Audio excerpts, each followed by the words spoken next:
Yeah, the three types of tutus that I'm be teaching in these workshops are starting from with the jupenage, also known as the romantic tutu, which is basically known as, it's really the long flowing type skirt, and it's very almost like bridal looking.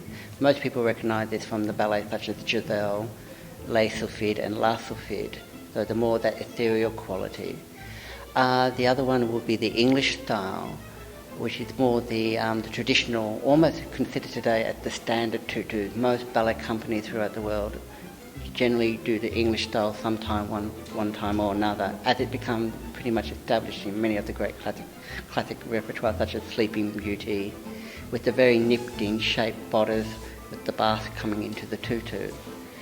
The third one is the Russian style, which is almost like an English style, with the main difference is it has a longer, very fitting torso type bodice that comes right down to the tutu, and also tends to create a very uplifted style tutu, which many people tend to associate with the likes of Paquita, Don Q and so forth. So yes, and all these tutus tend to enhance the dancers in the requirement of what choreography that they are doing.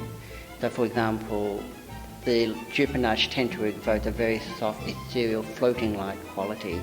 Many choreographies that this style of tutu is used is emulated in this. Or sometimes, but the jupenage is also, in contrast to this, is also used for very folkloric type dances, like in the first act of Giselle, or Flowers at a Festival, which is very much with the tarantella and so forth. So that's where much of the jupenage style comes from.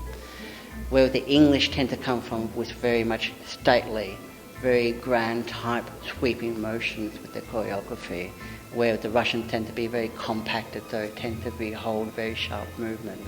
So these are, and all of them have their requirements and their fitting requirements as well. And that's what the idea of these workshops is, to give people, to help demystify many of the methodologies that is used in the creation of these type of costumes, because to really understand the effort that is required in such costumes, it's the only way you can compare them is like of haute couture or bridal and evening wear, how everything is layered, is built from the bottom up. It's not something you can just simply throw together. And you've got to also understand the quality of the fabrics you are using, because that also determines the shape of the tutu, the style of the tutu, and how the tutu ultimately will appear and fit to the dancer.